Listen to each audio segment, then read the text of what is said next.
هو أمتي خير هیچ کەسێک ئوسوە نییە کە ئوسوەیەتی و پێشەنگەکەی و شوێن پێ هەڵگرتنەکەی ئینسان تووشی خەلەل و کەمتەرخەمی نەکات جگە لە پێغەمبەری خوا عەلەیهی سەڵات وسەلام. لە ماوەی 4 وەرزە لە خزمەتی هەنگاوەکان و هەناسەکان و جوڵەکانی پێغەمبەری خوا بوون عەلەیهی سەڵات وسەلام.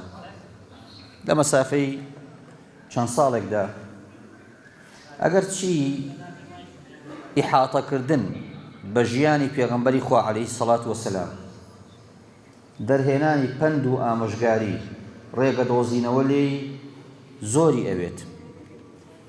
چکە پێغەمبەری خوا عەلەیهی سەڵات وسەلام تاکە پێشەنگێکە، ڕابەر و پێشەوا و ئوسوەیەکە کە ئەڵڵا سوبحانەهو وتەعالا قبوڵی فەرموو بێت تاوەکو ئێمە هەنگاو بە هەنگاو لەگەڵ یا بڕۆین. تاکە کەسایەتیەکە لقد كان لكم في رسول الله أسوة حسنة لمن كان يرجو الله واليوم الآخر وذكر الله كثيرا. أسوة پێشەنگ پێشەوە ڕابەر سەرکردا چی ناوەنید؟ کێ بۆ ئێوە ئومەتی ئیسلام ئەی ئەو ئومەتەی کە كنتم خير أمة أخرجت للناس. ئەگەر وەزیفە و کاری خۆمان لەدەست نەدەین كنا خير أمة أخرجت للناس، باشترین ئومەتێکن ئەڵڵا سوبحانەهو وتەعالا هێنا بنێتی بۆ بەشەریەت و مرۆڤایەتی بەگشتی. ئەگەر وەزیفەی خۆمان لەدەست نەدەین هۆ ئومەتی خەیر هیچ کەسێک ئوسوە نییە کە ئوسوەیەتی و پێشەنگەکەی و شوێن پێ هەڵگرتنەکەی ئینسان تووشی خەلەل و کەمتەرخەمی نەکات جگە لە پێغەمبەری خوا عەلەیهی سەڵات وسەلام. هەر بۆیە ئوسوەتانە داعیە پێغەمبەری خوا عەلەیهی سەڵات وسەلام یا ئەیها النەبیو ئینا ئەرسەلناکە شاهدا ومبشرا ونذيرا وداعيا إلى الله بإذنه وسراجا منيرا.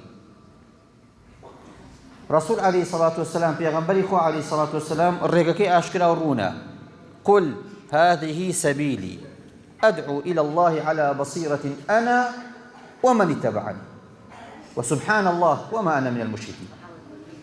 ما مرة منا پیغمبر هذه سبيلي أدعو إلى الله على بصيرة بانگەشە بۆ لای ئەڵڵا ئەکەم، نەبۆ لای شخصی خۆت، نەبۆ لای تیرە و قەوم و نەتەوەکەت، نە لە بۆ لای ڕەگەز و نەژادەکەت، نەبۆ لای زمانەکەت، نەبۆ لای هیچ یەشێک لەمانە، بەڵکو داعوە و بانگەواز و شوێ با بڵێن بانگەشەی پێغەمبەری خوا عەلەیهی سەڵات وسەلام إلى الله ئەی عەلا بەسیرەتی لەسەر چاوڕۆشنی بەسیرە نابێت ئامایتیا بێت، نابێ لێڵ بێ، نابێ ون بێ بۆ کەسێک ئەڵڵا تەوفیقی بدات و هیدایە گۆر بگرێت و لەسەر ئەو ڕێگایە بڕوات و پێغەمبەری خوا عەلەیهی سەڵات وسەلام بۆ ئوسوە بزانێت.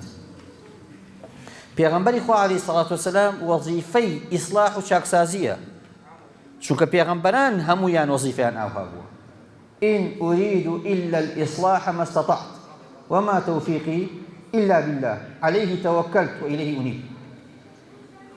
هیچ شتێکم ناوێت، نە ئەجر، نە پاداشت، نە موڵک، نە دەسەڵات، نە سوڵتە بۆ شەخص بۆ کەسایەتی، نە هیچ یەکێک لەمانە، بەڵکو إن أريد إلا الإصلاح ما استطعت. ئەوەندەی کە ئەڵڵا تەوفیق بدا لە توانادا بێ خەریکی چاکسازی کە ئەوە وەزیفەی هەموو ئەو شوێنکەوتوانن کە شوێن پێغەمبەری خوا ئەکەون عەلەیهی سەڵات وسەلام. کەواتە شخصی ڕەسوول عەلەیهی سەڵات وسەلام ئەوەی کە لەسەری بووە وەکو چۆن لە حەجەت الوەداع لە خزمەتیا بووین ڕووی ئەکردە ئاسمان و ڕووی ئەکردەوە خەڵکەکە و ئەی فەرموو ئەلا هەل بەلەغت ئەلا هەل بەلەغت ئەلا هەل بەلەغت اللهم فەشهەد. گەیاندم تەبلیغم کرد، ئەوەی ئەڵڵا سبحانه وتعالى فەرموویەتی بەلغ ما أنزل إليك من ربك وإن لم تفعل فما بلغت رسالته. ئەی پێغەمبەر ئەوەی لە ئەڵڵا بۆ دابەزیوە تەبلیغی کە بیکەنە بەو خەڵکە کەواتە شتێکی نەشاردێتەوە، شتێک نییە دیار نەبێت، شتێک نییە لێڵ بێت. تەرەکتوکم على المحجة البيضاء ليلها كنهارها، شەو ڕۆژ وەکو یەک وایە بۆ خەڵکانێک کە ئەڵڵا تەوفیقی دابنێ و صادق بن لەگەڵ ئوسوەزانین و شوێن پێ هەڵگرتنی پێغەمبەری خوا عەلەیهی سەڵات وسەلام.